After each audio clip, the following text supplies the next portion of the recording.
অনেক সময় কি ভাই দেখবেন, আপনি পশুটাকে কিনেছেন, আপনার একটা নির্ধারিত জায়গা আছে, ধরুন আপনি কুরবানিটা পশুটাকে জবে করবেন, ওর রক্তটাকে ফেলবেন একটা জায়গায়, ধরুন ওই চেয়ারটার কাছে, ওই চেয়ারটার কাছে কুরবানিটা করবেন, জবে করবেন পশুটাকে। এখন পশুটা হচ্ছে খুব তেজি, এখন ছটকাতে ছটকাতে ছটকাতে পশুটা এখন সেই কোণে বক্সের কাছে পড়েছে। তাহলে এখান থেকে এতটা ডিস্টেন্স, অনেক সময় লোক কি করে, ওখান থেকে বেঁধে নিয়ে টেনে টেনে এনে এখানে জবে করে। মাকরুহ তাহরিমি, হারামের কাছাকাছি খবরদার করবেন না। ও যেখানে পড়েছে ওইখানেই জবে করুন, এগুলো শিখে নেন।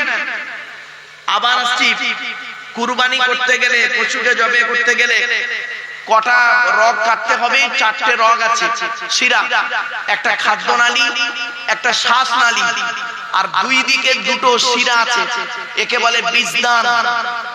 এই দুই দিকে দুটো শিরা, খাদ্যনালী শ্বাসনালী কেটে দেওয়ার পর এই দুটো শিরার যে কোনো একটা শিরা কেটে দিলেই যথেষ্ট।